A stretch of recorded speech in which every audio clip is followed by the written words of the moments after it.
Assalamualaikum Football United, Sobat Football United. Semoga sehat-sehat selalu. Balik lagi di Football United ringan amatiran ala gua. Kali ini gua akan news update seperti biasa. Gua akan sampaikan beberapa kabar dan juga beberapa rumor.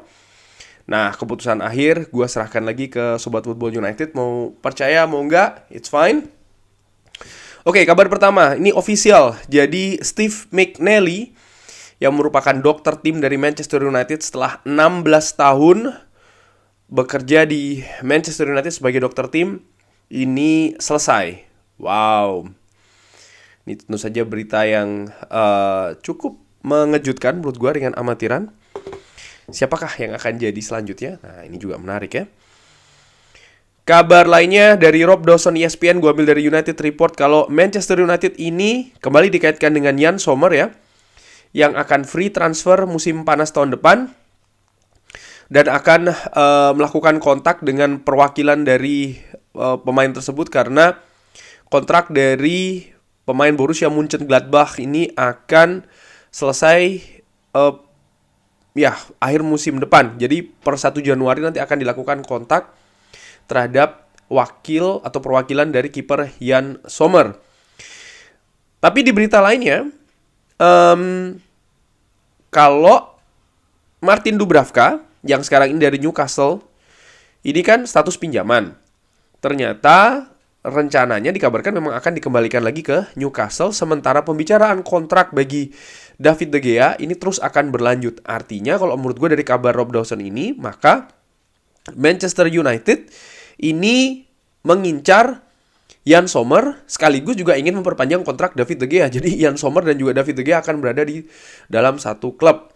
Sementara Yann Sommer tentu saja merupakan kiper senior, kiper nasional Swiss. Gua suka dengan Yann Sommer di beberapa turnamen besar bersama dengan Swiss.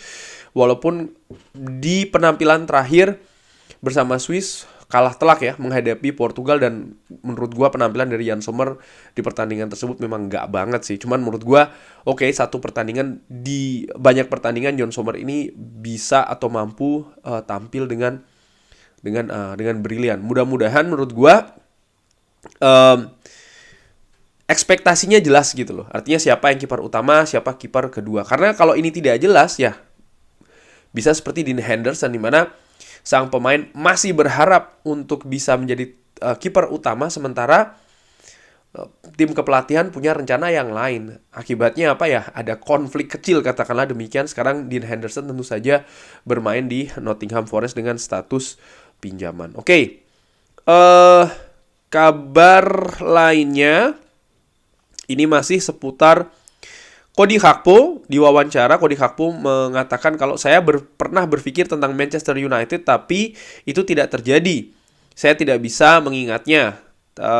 Dan setelahnya saya punya keraguan. Leeds United datang, apakah saya harus ke sana? Saya harus berpikir ya, harus menunggu segalanya. Artinya Leeds United pernah datang.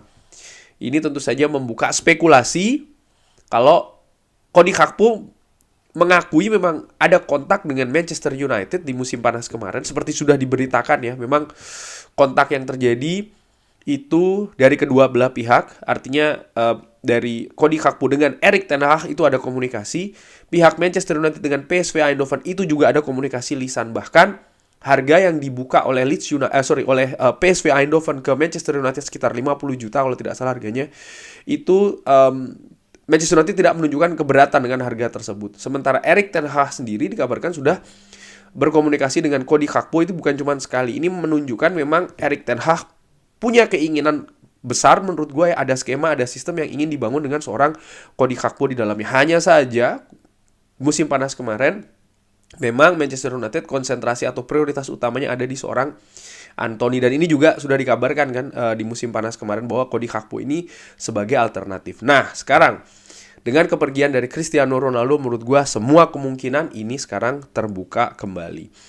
Manchester United juga dikabarkan oleh Fabrizio Romano di Cove Offside ini masih berbicara dengan orang-orang dekat dengan Cody Gakpo, dan tidak hanya mereka, PSV Eindhoven punya rencana untuk menahan Cody Gakpo di bulan Januari ini, baru dijual nanti musim panas tahun depan. Tapi kalau penawaran 50 juta datang di bulan Januari, ada kemungkinan dia akan cabut ya. PSV Eindhoven sedang dalam kondisi yang tidak bagus, mereka terancam ada permasalahan keuangan. Dikabarkan bahkan angka 30 juta saja itu sudah dalam tanda kutip sudah cukup, walaupun kalau melihat bagaimana harga di market, menurut gua Cody Gakpo harganya akan lebih tinggi lagi ya, paling tidak 50 juta itu minimal, bahkan mungkin sampai dengan 75 juta. Anthony Martial dari The Athletic dikabarkan kalau mengesankan bagi Erik ten Hag ya, membuat Erik ten Hag terkesan dengan attitude dan juga intensitas latihan. Erik ten Hag suka bagaimana Anthony Martial ini bisa berintegrasi di dalam tim dan juga melakukan kombinasi dengan pemain lainnya di sekitarnya. Dia juga melihat atau dia terlihat ya kurang lebih sebagai pemain yang populer di kamar ganti. Anthony Martial juga latihan dengan bagus dan ingin bermain. Dia bahkan bersikeras kalau dia ini siap ya untuk mulai pertandingan menghadapi Everton di bulan Oktober.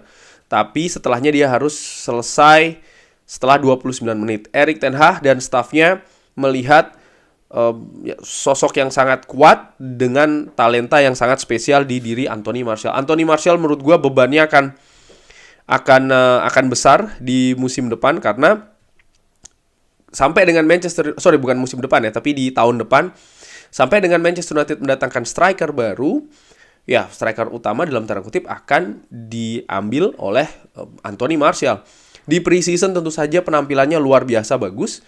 Di awal musim sayangnya dia cedera sehingga dia tidak bisa melanjutkan penampilannya yang menurut gue sangat impresif, sangat meyakinkan bahkan di preseason. Nah, di beberapa kesempatan ketika dia turun sebagai pemain pengganti yang menurut gue ataupun juga sebagai pemain inti ya, sumbangsinya terlihat jelas, kontribusinya berupa gol maupun assist juga cukup bagus. Ini melihat bahwasannya integrasi dari seorang Anthony Martial cukup baik di tim. Pemahamannya terhadap sistem permainan Erik ten Hag dan juga rekan-rekan lain di atas lapangan ini cukup bagus. Hanya saja concern utama dari Anthony Martial tetap adalah kondisi fisik ya. Mudah-mudahan sekarang dia sudah ikut latihan uji coba melawan Cadiz. Menurut gue penampilannya tidak buruk ya di babak pertama.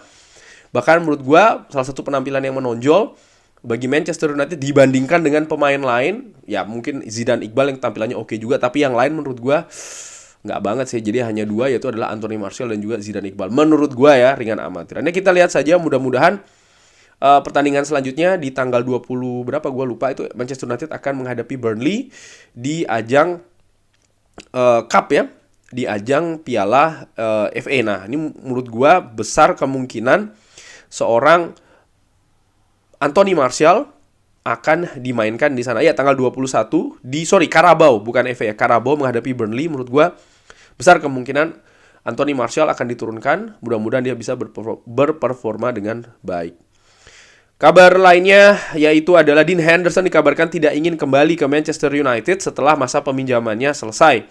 Manchester United nampaknya berharap ya mungkin akan melepas pemain ini ya kalau ada potensial buyer atau ada klub yang ingin membeli, karena gue berpikir sih ambisi dari seorang Dean Henderson ingin menjadi kiper nomor 1, dan nampaknya sampai dengan sejauh ini Erik ten Hag masih sangat mempercayai seorang David De Gea. Memang kontraknya masih akan diproses ya, perpanjangan kontrak, Manchester United ingin memperpanjang kontrak David De Gea, pihak dari David De Gea masih ingin tinggal di Manchester. Sang pemain bahkan masih sangat happy bermain di Manchester United, sehingga menurut gua ya hanya tinggal dicari kesepakatan saja. Dan ini berarti memang Dean Henderson kalau memang ingin mendapat menit bermain banyak ya dia harus mencari tim baru.